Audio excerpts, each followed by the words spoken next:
All right, welcome to day one of number systems. Today we're working on classifying and graphing real numbers, and then also we'll be doing some work with square roots and working with perfect squares and some imperfect squares and using those as we order real numbers.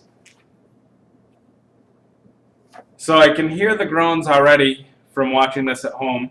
Some of us remember this visual from last year as we look at real numbers. Real numbers include all rational numbers and all irrational numbers.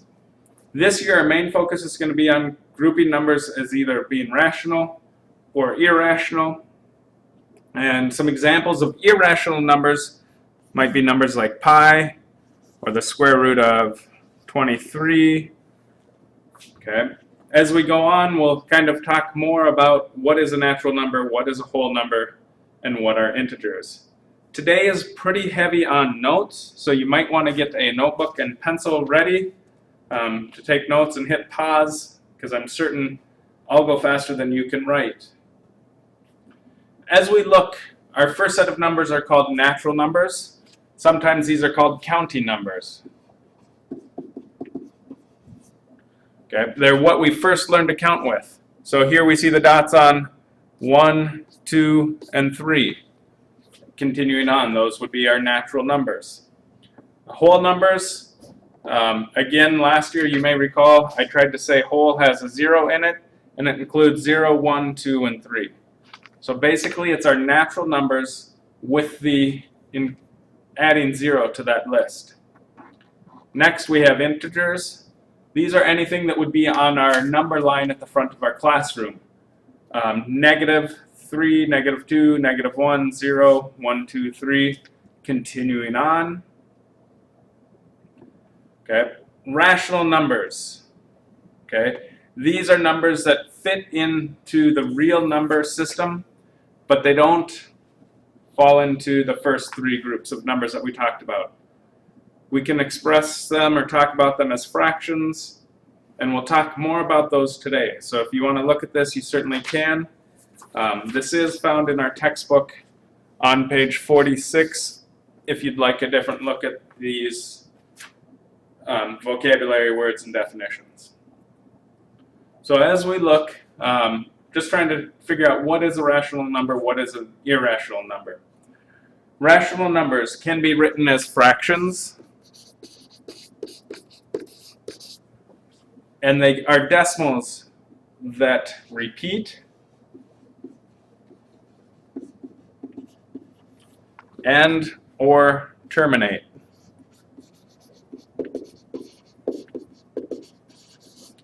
So some examples of a repeating decimal, and these would be rational numbers, are 1.333, where they go on and on and on, kind of like Mr. Roth. Terminating decimals might be 1.6. It's where it has a definite end. Both of those examples are rational numbers. Irrational numbers are not able to be written as a fraction. We can't write a fraction representation of irrational numbers. And then there are also fractions that are non-repeating.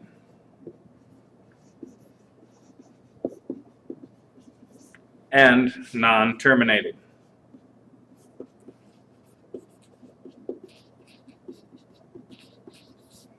Again, examples might be pi, or if you put the square root of 26 into a calculator and get a number. Your calculator will terminate, but the square root of 26 truly does not terminate. It continues on forever. So this is just something that you'll study more about in number theory. On to the next slide. We do some work with classifying numbers. Okay, so as we look, the square root of 16, hopefully we remember, can be expressed as 4. Okay, that is a real number. This next one, 2.31245, and it's showing that it continues on. This is a pattern that may or may not repeat. And typically with our textbook, the dots mean it just continues on without a repeating pattern. That we could include in the irrational group. The square root of 29, if we take that and we put it into a calculator. So we go 29 and hit the square root key. Got to move this up a little bit. Okay, again, we get a number that we see here that is non-repeating, and it does not terminate. So that would go into an irrational number. 1 2/3. Again, we could express this as a fraction of 4/3. Pardon me. Let's go with 5/3. Okay, that is a fraction. It is a real number. 1 25/100 also can go into the real number category. So a couple examples of trying to classify, and we certainly can talk about this more in class tomorrow. Another step is trying to place these onto a number line. It's important as we do this and go through this exercise that we think about positive and negatives. Negative 4/3. Again, we can think of it as negative 1 1/3. If we come out here, we'd have approximately negative 4/3. 2/3 is positive. Between 0 and 1 would be about here, 2/3. Negative 1/3. Again, I need to think about that one being less than 0, and then 5/3 would be out about here. And that's just an example of trying to graph some real numbers and place them on a number line. Okay. With this, we also get to graph inequalities. We might want to remember that the greater than and less than sign comes with an open circle, meaning that we do not include that number in our graph. So here the statement is x is greater than negative 2. So if we have a number line, I like to include 0. We have negative 2. We know that we're at 0 because it's a greater than or less than symbol. We have an open circle on the dot that we're at, and then anything that is larger than negative 2 is included in our set. So to graph that, we want to shade and go to the right of negative 2. Continuing on with this, we might want to remember that the less than equal than sign and greater than equal to sign has a closed circle. So it means we're including that number within our set of numbers that satisfies the expression. So here x is less than 4.5. Again, I want 0. We'll go ahead and put 4.5. This is a closed circle, and anything less than 4.5. So today, again, it's kind of a hodgepodge, a lot of different things coming at us. Some new terminology: principal square root, negative square root, and a symbol that means both the positive and the negative, or the principal square root and the negative square root. So in this first example, the square root of 64, hopefully at this point we know it's 8. If not, I can use a calculator to come up with an answer. And because there's nothing in front of this square root symbol, or the radical symbol if we prefer, our answer is, we're only considering positive 8 in our answer. Okay. The next one, when we have a negative sign outside of the radical sign, they're asking us to consider the negative square root. So in this case, the square root of 100 is 10, but they want us to use the negative version of that.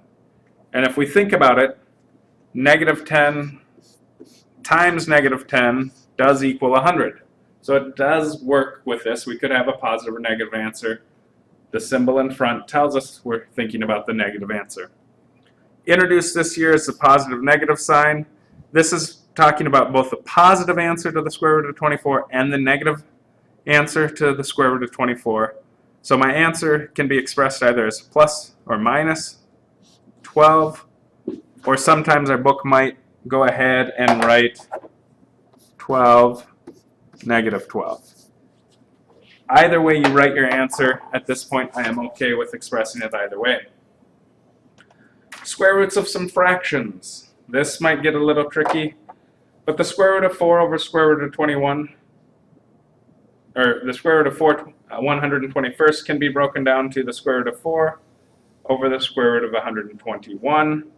Again, this is a principal square root. We know the square root of 4 is 2 We know the square root of 121 is 11.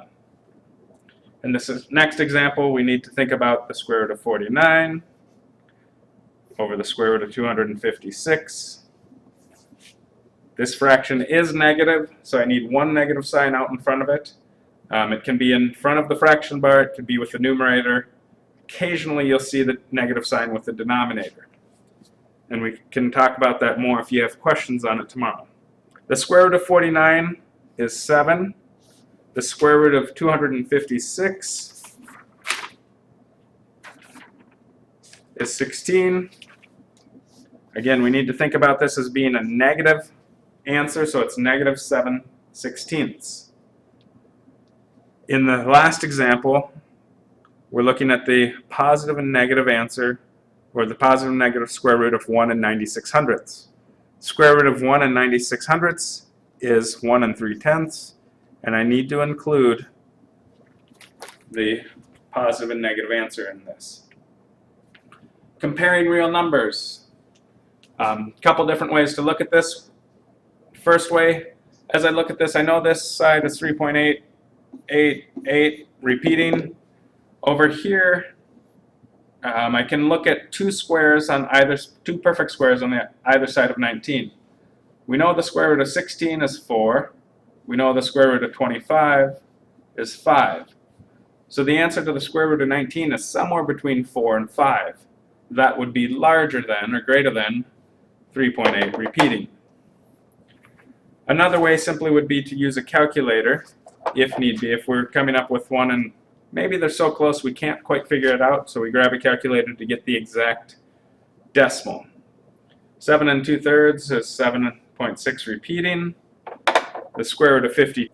Okay, again for this square root of 52, I'd grab a calculator, enter in 52, hit the square button, and we get 7.2111, and it continues on. And at this point, we can compare the two numbers. 7 2/3 would be larger. As we continue on, ordering real numbers, a lot of times we can find the decimal approximation and go from there to help us find that. -2, and so at this point I would go ahead, I'd grab a calculator, find decimal approximations, and try and order these. I'd like you guys to try and order these. We will talk about them in class tomorrow to find out what the exact order is and to see what we have down and what we can work on. And at this point, our assignment tomorrow is page 50, 1 to 4, and 9 to 21. We covered a lot tonight. Hopefully it starts to sink in. Please come to class with any questions that you may have, and we can go over them tomorrow. Have a good evening.